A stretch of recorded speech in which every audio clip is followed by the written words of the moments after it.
One verse for today's scripture reading, John 16, verse 33. These things I have spoken to you, that in me you may have peace. In the world you have tribulation, but take courage. I have overcome the world. May the Lord add a blessing to the reading of his holy word. Today we're having a veteran on Veterans Day share the message with us. So Roy Oliver is going to come up and talk to us about veterans.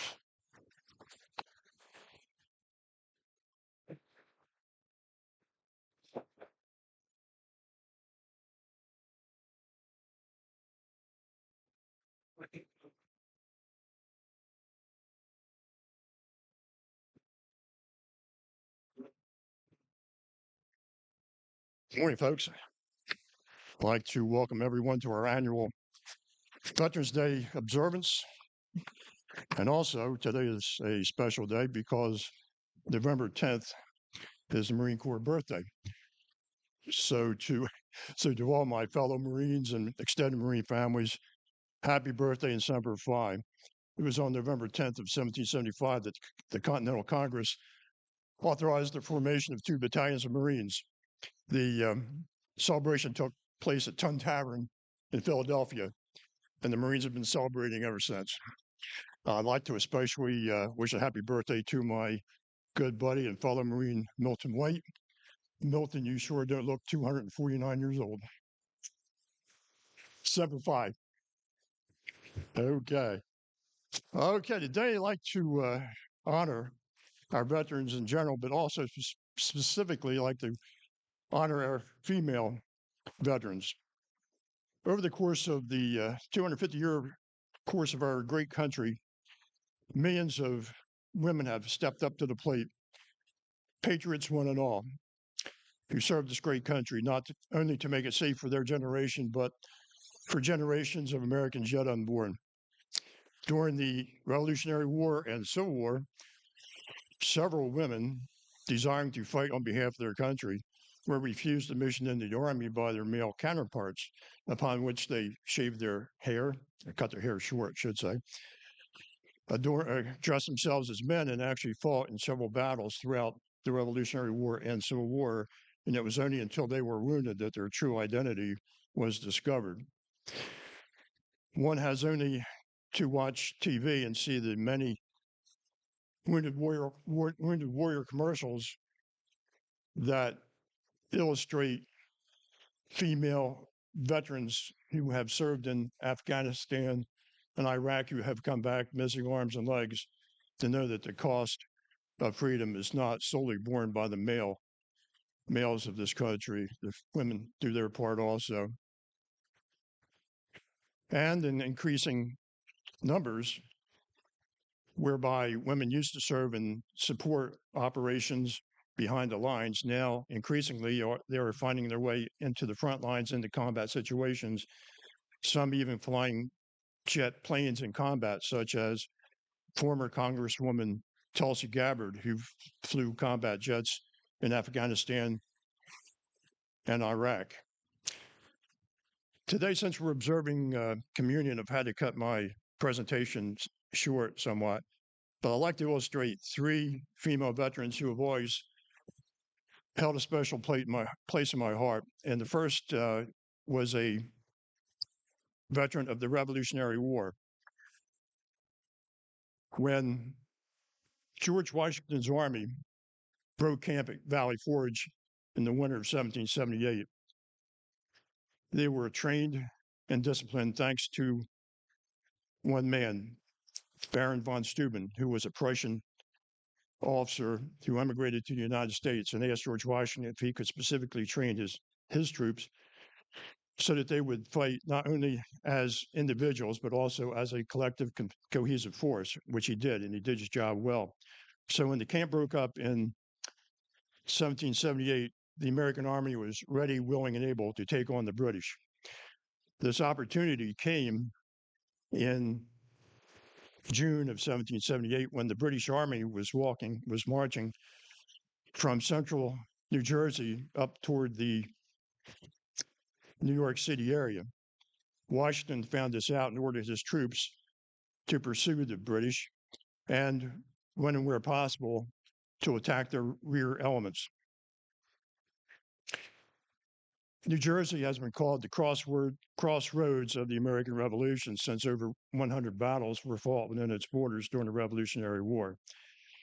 And the greatest of these battles was the Battle of Monmouth, based on the number of participants. When the British Army reached Monmouth Courthouse, having been harassed by Washington's troops, they'd had enough, and they turned and gave battle to the American Army. Unfortunately, this battle took place in the middle of June on one of the hottest days ever recorded in what is now the state of New Jersey. Temperatures soared over 100 degrees. Soldiers on both sides were dropping dead from heat. It was so hot that the soldiers on both sides would be marching with lead musket balls placed under their tongue as a means to help them salivate more, kind of like a means of self-hydration. And note to the congregation, I would not recommend this be done. So anyway, during the battle, our attention is called to one American gun crew, which was fiercely throwing canister and grape shot into the ranks of the British. One of the cannoneers by the name of Hayes, unfortunately, dropped during the battle. I don't know if he dropped dead of heat stroke or just passed out from heat prostration, but in any means, he was out of action. His wife, Mary, had accompanied him on the march from Valley Forge, and when she saw her husband drop, wasted no time in manning the gun. She had been carrying buckets of water from a nearby stream to the gun crew so that they could quench their thirst, and also to help swab the tube down and keep the cannon cool. But when her husband dropped, she stepped right in and manned the gun. Following the battle, which ended as a draw, her heroics on that day made its way up to George Washington, who personally commended her for her actions. And following the war, she was one of the few female veterans of the Revolutionary War to be awarded a governmental pension. If you travel north on the New Jersey Turnpike nowadays, in the Freehold area, you will see a rest area dedicated to her memory. Her married name was Mary Ludwig Hayes, but we all know her as Molly Pitcher. The second woman I'd like to illustrate was a nurse during the Civil War. During the Civil War, female nurses were a rare commodity on the battlefields. Usually these billets were filled by male nurses, and one that comes to mind is the poet Walt Whitman, who served as a male nurse during the Civil War. This nurse distinguished herself throughout the war, but particularly during the Battle of Antietam in September of 1862 rather. The Battle of Antietam was especially horrendous because of all the wars, of all the battles in American history, Antietam stood out as the bloodiest of them all. In one day, over 20,000 Americans fell. 3 times as many Americans fell at Antietam in one day as fell during D-Day on Omaha Beach. This nurse was not content to be stationed in the rear hospital areas of that battle, and she wanted to work her way along the front lines of the battle where she could help triage the fallen Union soldiers before they were littered back to the field hospitals. On one occasion, as she was bending over, giving a drink of water to a wounded Union soldier, a Confederate bullet slammed through his body, killing him instantly and passing through her dress. But fortunately, she was not injured. She served throughout the 4 years of the war, And following that, she continued her desire to help humanity. When the Franco-Prussian War broke out in 1870, she emigrated to Europe and worked over there as a nurse, being exposed to organizations such as the International Red Cross and the Red Crescent. Upon returning to America, she decided to establish the American Red Cross. And that's who we have to thank for that great organization. This nurse continued her efforts on the battlefield up until her mid-70s, when she was actually a participant during the Spanish-American War in 1898. The name of this woman veteran, who is also being called the Angel of the Battlefield, her name is Clara Barton. The last woman I'd like to illustrate was born in 1912 in California. After having graduated from college in the mid-1930s, she worked in the advertising field until the start of World War II, in which case she decided to enlist. Standing at a towering 6 foot 2 inches tall, she was way too tall to be accepted into any of the female auxiliary branches, such as the WACs and the WAVES. So she decided to enlist in the OSS, or the Office of Strategic Services, which was the precursor of the American CIA. The male members of the CIA were trained as espionage experts, and they were parachuted behind our enemy lines in both the European and the Pacific theaters to organize counterinsurgency groups to blow up bridges, railroad tunnels, and also to gain information about enemy troop movements and radio that information back to American field commanders. Their female counterparts, of which Julia McWilliams belonged, she found herself mostly stationed in the Far East during the war. In America during this time, there was great consternation both among the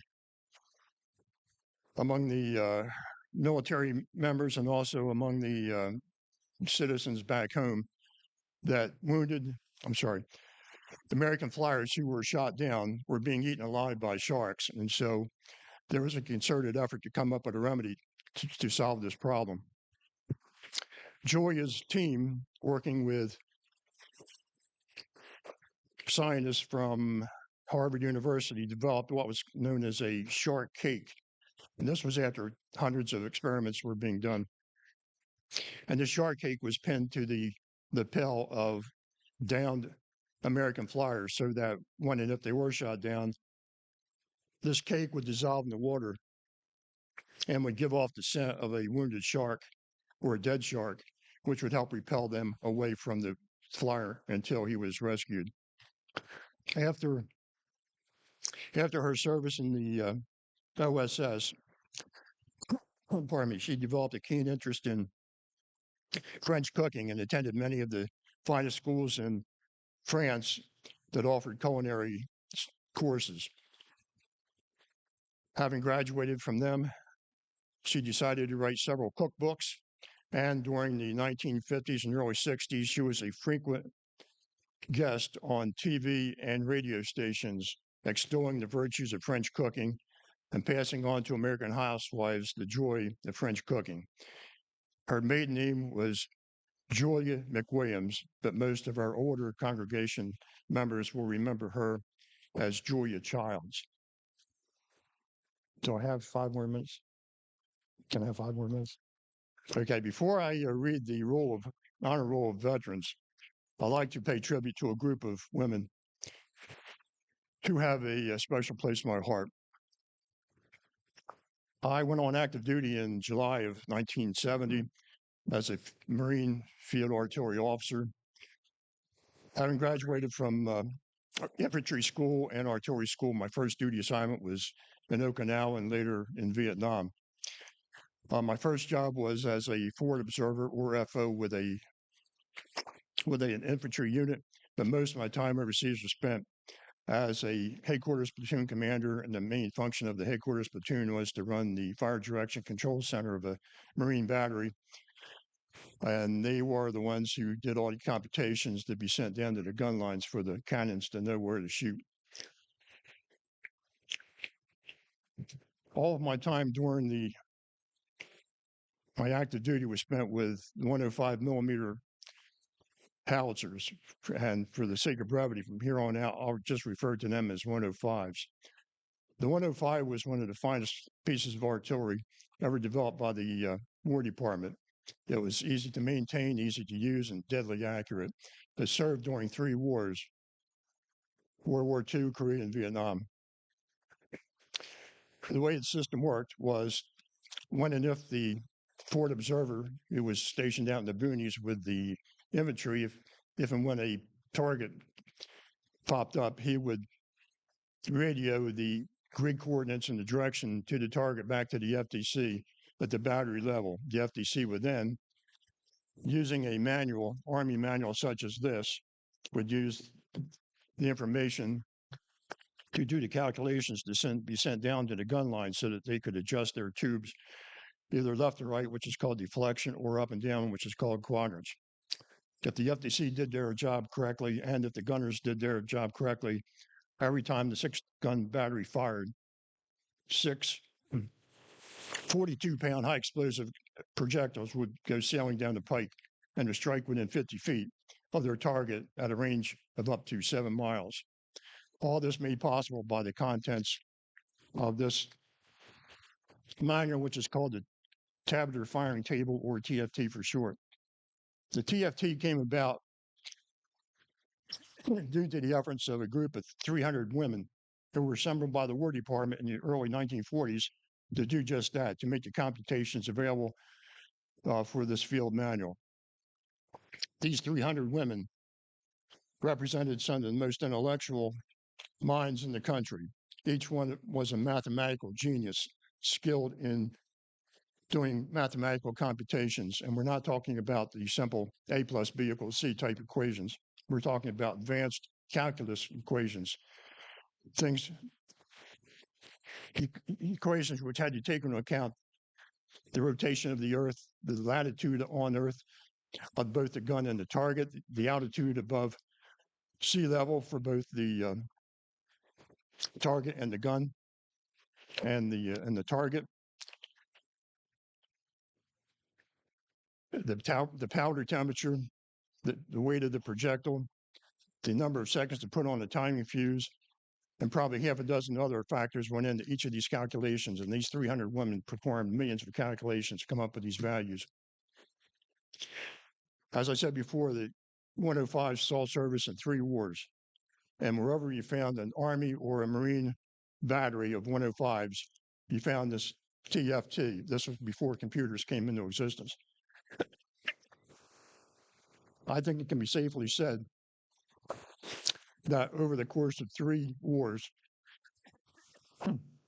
pardon me, thanks to the tabulations contained in this manual, these 300 women saved the lives of tens of thousands of Americans, including mine.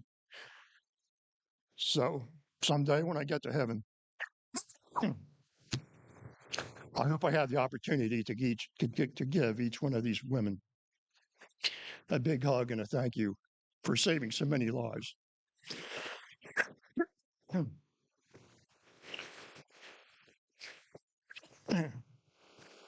Pardon me, folks.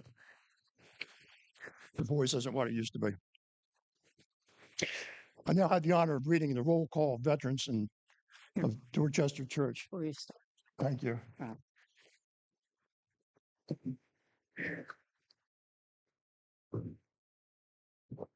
This did not come from Ton Tavern. Thank you, Terry. Okay, I now have the honor of reading the roll call of veterans of Dorchester Church. Our deceased veterans: Lieutenant John Springer, Army of the Potomac, Civil War; Nelson Brannon, U.S. Army Air Force; Robert Sutton, U.S. Army; Howard Russell, U.S. Navy; Charles Camp, U.S. Coast Guard; Walter Goff, U.S. Navy; Walter Son, U.S. Marine Corps; Vernon Sharpless, U.S. Army; Joel Harris, U.S. Army, U.S. Navy; Ronald Reagan, U.S. Army. William Rowe, U.S. Navy. Joseph Cox Sr., U.S. Air Force. Reverend Benjamin Sewell, U.S. Army. William Smith, U.S. Army. Milner Wright, U.S. Army. Constant Grace, U.S. Navy. Kenneth Rowe, U.S. Coast Guard. Edward Rowe, U.S. Coast Guard. Charles G. Lee, U.S. Army. Leon Riggins Jr., U.S. Army. Walter Camp, U.S. Air Force. Carl Beagle, U.S. Army.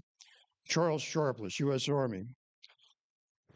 Arthur Fowler, U.S. Army. Robert James, U.S. Army. Peter Lickenchuck, U.S. Army. Gerald Baumgarten, U.S. Navy. Gary Munkelt, U.S. Navy Reserves. And now for our living veterans. George Walker, U.S. Navy. Nancy Hoffman, U.S. Navy. Ernest William Fowler, U.S. Navy. J. Roy Oliver, U.S. Marine Corps. Reverend William Hess, U.S. Army. Thomas Du Bois, U.S. Navy. Brian Wagner, U.S. Army. Paul May, New Jersey National Guard.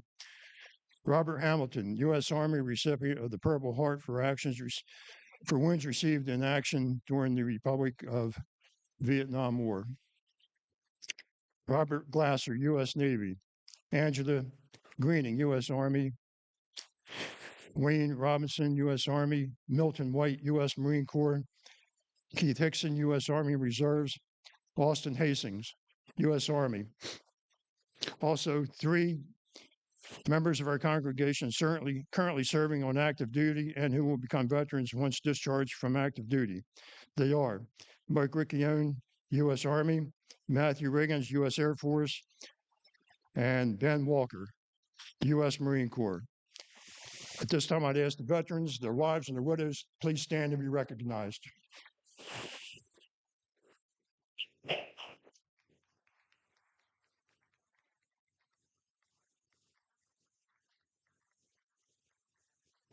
Thank you for your service.